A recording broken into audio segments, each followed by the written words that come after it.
The air in your world smells of stale dreams and recycled air.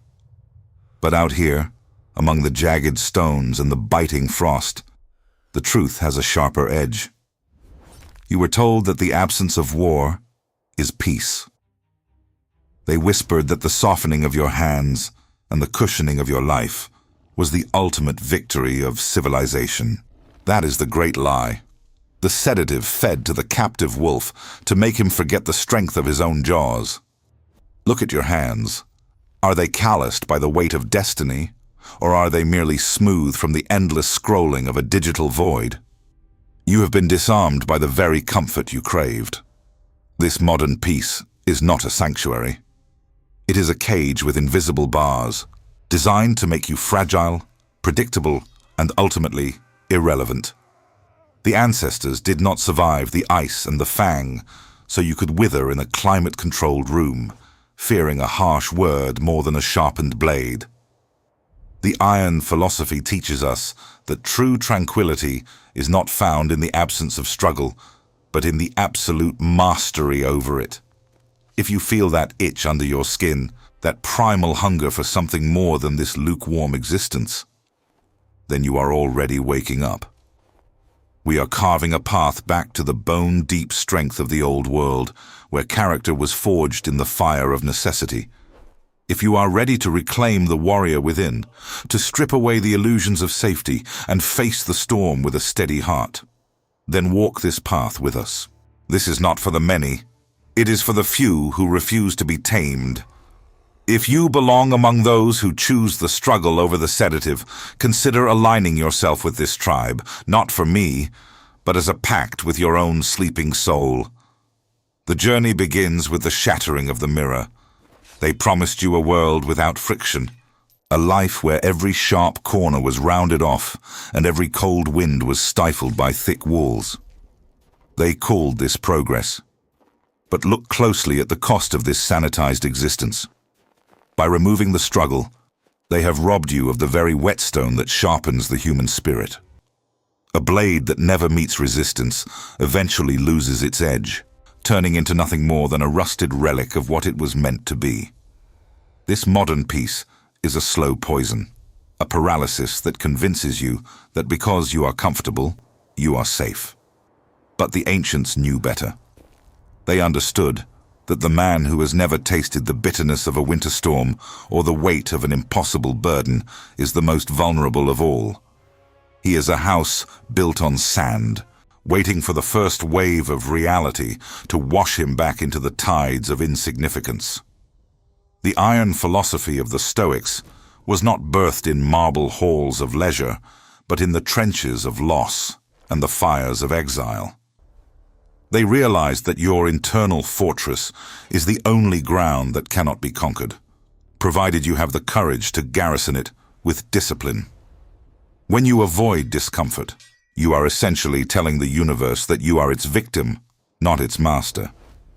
You have been trained to fear the dark, to recoil from the sweat of exertion, and to seek refuge in the shallow distractions of a screen. This is how they disarm you. Not by taking your weapons, but by making you forget how to use your own will. They have made you believe that pain is a mistake, when in truth, pain is often the only honest teacher left in a world of shadows. If you feel a hollow ache in your chest, despite having everything they told you to want, it is because your soul recognizes that it is starving for a challenge. You were built for the hunt, for the climb, and for the defense of what is sacred. To accept this lukewarm peace is to betray the blood that beats in your veins. True peace is not the silent graveyard of your ambitions, nor is it the numbness you feel when the world finally leaves you alone. That is merely the silence of the defeated.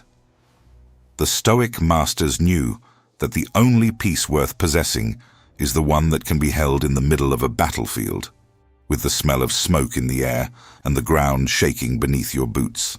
They taught a secret that the modern world has tried to bury, that the mind is a citadel, and its walls are built from the bricks of every hardship you have ever endured. When you run from the cold, when you hide from the weight, You are leaving your fortress unfinished. You are leaving the gates wide open for the first gust of misfortune to blow you away. Modern society wants you soft, because a soft man is easily herded, easily frightened, and easily replaced. They have traded your sovereign spirit for a promise of safety that they can revoke at any moment. But you carry the fire of those who stood against the tide.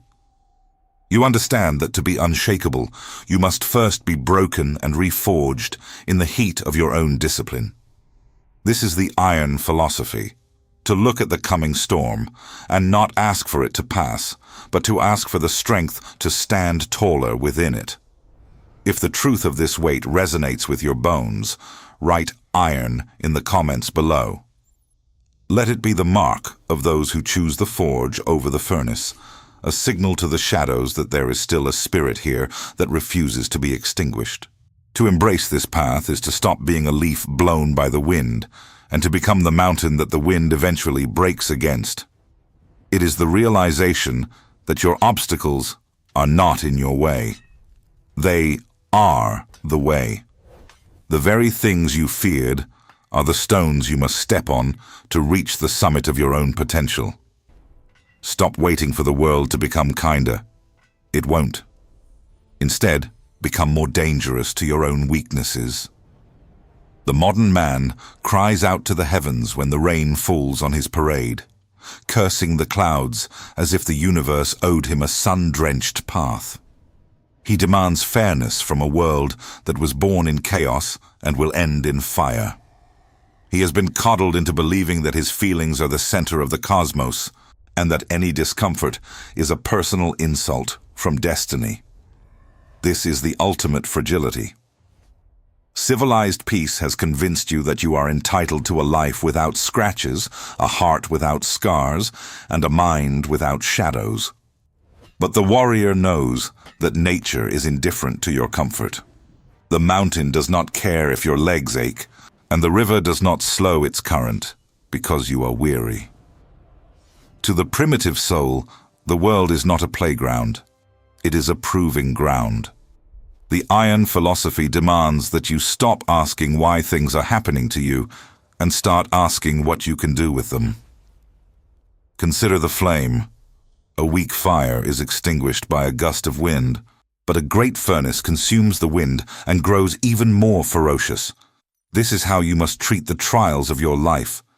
Every betrayal, every failure, and every moment of crushing loneliness is not a tragedy. It is fuel. You do not merely endure your fate. You embrace it with a savage joy. This is the ancient concept of loving one's destiny, no matter how jagged its edges may be. If you lost what you love today, you have been given the chance to prove you are more than your possessions. If you are standing in the dark, you have the opportunity to see with your other senses. You were never meant to lead a life of quiet desperation in a cubicle of safety. You were meant to be the storm that breaks the silence. When you stop resisting the struggle and start using it, you become something the modern world cannot understand. A man who is truly free because he no longer fears the worst. There is a boundary, invisible but absolute, that separates the master from the slave. It is the line between what is yours to command and what belongs to the gods, the wind and the dirt. The modern world has blurred this line, tricking you into wasting your spirit on phantoms. You are encouraged to be outraged by things happening 1,000 miles away, to weep over the opinions of strangers, and to tremble at the shifting tides of politics. This is a subtle form of shackling. By tethering your peace to things you cannot touch, you have handed the keys of your internal fortress to a world that does not even know you exist. A warrior does not curse the rain for falling. He prepares for the mud. He does not scream at the mountain for being steep. He hardens his lungs and tightens his grip. The iron philosophy teaches that your only true kingdom is the space between your ears and the will within your chest. Everything else is borrowed. Your body can be broken, your wealth can be burned, and your name can be dragged through the mire. But your ability to choose your own character remains untouched. This is the ultimate power. When you stop bleeding energy into the things you cannot change, you concentrate your strength into a singular, devastating point. You become a pillar of granite in a world of shifting sand. If you feel the weight of these words, let them sink into the marrow of your bones. This is not just a lesson. It is a mirror being held up to your life. Ask yourself, what have I been trying to control that was never mine to hold? If you are ready to drop the heavy chains of the uncontrollable and reclaim the sovereignty of your own mind, let that decision be your silent oath. To own yourself is the only victory that cannot be stolen by time or tide. Look into the embers of your own ambition and tell me, what remains when the noise of the world finally fades? The modern era is a master of distraction, a circus of blinking lights and hollow promises designed to keep you from looking at the one truth that every warrior must face: the end. They have hidden the graveyards behind manicured hedges and sanitized the reality of our own mortality, feeding you the delusion that you have an eternity to become the man you were meant to be. This is how they steal your urgency. This is how they turn your fire into lukewarm ash. By making you believe that life is a permanent vacation, they ensure you never pick up the blade of discipline. They want you to spend your days in a daze of someday, while the shadows grow longer and the cold begins to seep into your bones. The iron philosophy demands that you keep death sitting on your shoulder, not as a source of fear, but as a relentless advisor. The ancients called it memento mori, but to the barbarian, it is simply the realization that the hunt will eventually end. If you knew the sun would never rise again, would you still be wasting your spirit on the petty grievances of people who do not matter? Would you still be bowing to a system that demands your submission in exchange for a comfort that will rot in the ground alongside you? A man who accepts his mortality becomes a god among sheep. For he is the only one who cannot be coerced by the threat of losing what he has already reconciled. If this truth strikes a chord deep within your chest, if you feel the waking pulse of a legacy that refuses to be buried, then you are beginning to see through the veil. You are realizing that your time is the only currency that truly matters, and it is being stolen by a peace that offers nothing in return. If you are one of those who chooses to live with eyes wide open, facing the darkness with a grin, then you belong here. This path is for those who would rather die on their feet, fully alive, than live 1,000 years on their knees, dead inside. The silence of the modern world is not a blessing. It is an isolation chamber.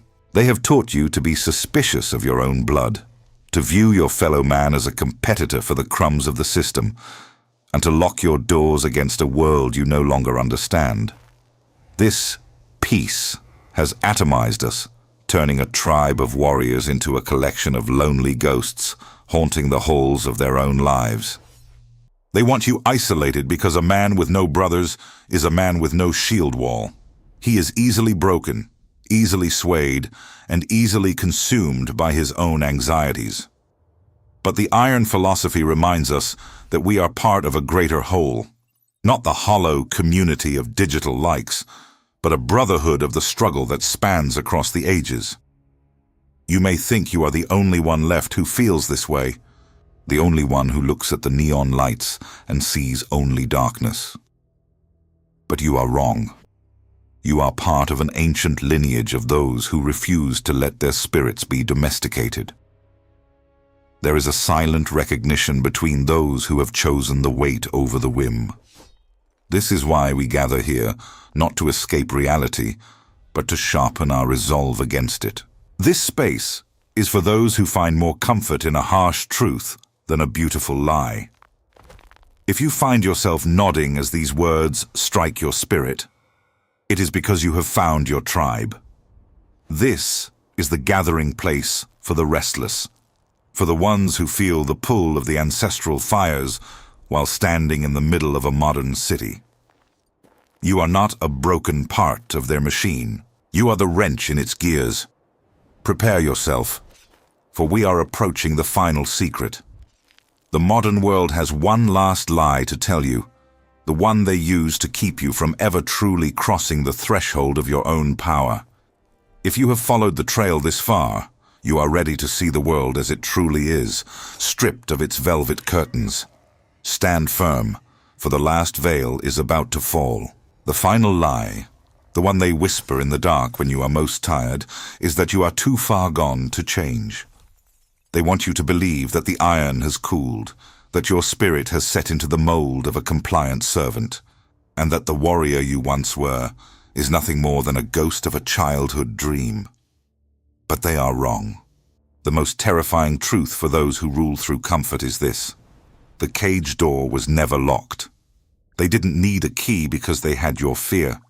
They didn't need chains because they had your desire for safety.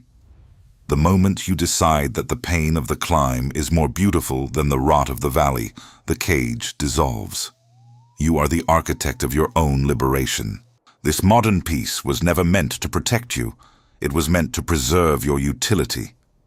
But you have found the iron philosophy, the ancient map back to the self. You now know that your scars are your medals, your struggles are your training, and your life is your own to command. The world will try to pull you back into the lukewarm broth of the masses, but you have tasted the cold, clean air of the heights. There is no going back now. You have seen the lie for what it is, and you have chosen the truth of the struggle. But the war for your soul is constant. If you are ready to forge this resolve into a permanent weapon, do not stop here. There is more to reveal. More layers of the lie to peel away, and more strength to be found in the shadows of the ancient world. If you wish to continue this reclamation of your primal self, the next trial awaits you. Choose to walk deeper into the storm. This is not just a destination. It is a gathering of the unyielding. If you are one of us, stay on the path. The hunt continues.